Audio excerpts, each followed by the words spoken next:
Friends, families, dignitaries, colleagues of Munachi Mbonu, a young talented author who has written a lot of books, had Upfront with her, a revolutionary media parley. It is the unveiling of Nigeria's first online book Clubhouse and launching her off her latest book, Pearl.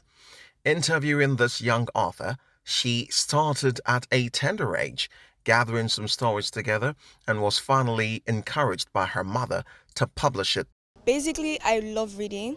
Reading allows me to travel through the mind of the author, and being able to write my own stories allows me to replicate that experience for other people and gives me the privilege to take people on a journey, my journey without restriction. Pearl is based on the mental health or the importance of mental health. This book was written for young people to be able to relate with it because it borders around mental health and allows them to see the importance of taking care of their mental health and gives them the courage to seek help if they need. I was writing my exams. At the same time, when I had spare time or when I wasn't studying, I was writing this book. Yeah. Muna is smart, she's multi-talented, she's hardworking, and she's very focused. She knows what she wants and she goes for it. The online book club is actually an interesting one. It's a platform where you find different interesting short stories written by Munachi Mbonu. And also we have folk tales by Silva.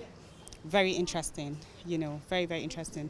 Growing up, we grew up watching, Tales by Moonlight and all that, so we're trying to bring that back.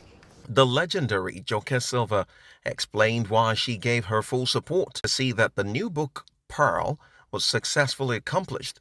That when she was young, her mother supported her passion. According to her, she is so proud of her and wishes her many success in life. I think the main encourager for mothers and children to read and to write is Munachi herself.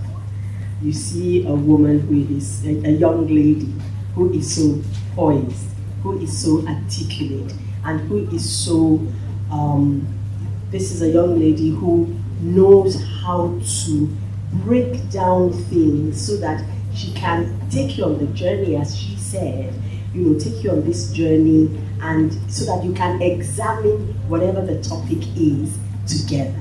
I like that. A mind that is curious about various issues. That is what Munachi represents, and I love that about her.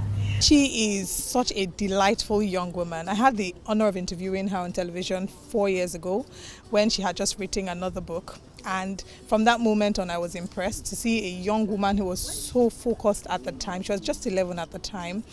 I'm not quite sure if it was 4 or 5 years now, but she was so focused, so driven. And it made a number of us in the studio ask ourselves what we were doing at the age of 11. So I'm not very surprised to see the trajectory of how far she's come. And I'm just excited about the future that lies ahead for her. There's so much that lies in store for Munachi, and we're here all to be a party to witnessing that greatness unfold. So yeah. I can say that this really inspired me as someone who writes myself, but a lot of the writing I've done, I haven't published anything. A lot of writing I do just sits on my laptop, but now I've been encouraged to try and publish if I can, because I also really enjoy writing, and I think that it's really inspiring that she's encouraging awareness about mental health and the issues that are happening in our generation. When we see young people who embody our value, like Munachi does, in the sense that she's truly African, and you can see that she reflects that in her storytelling, in her books that she has published so far. She speaks about Nigeria, talks about the rich culture, and then content that actually speaks to that belief. We also believe that we should encourage such author.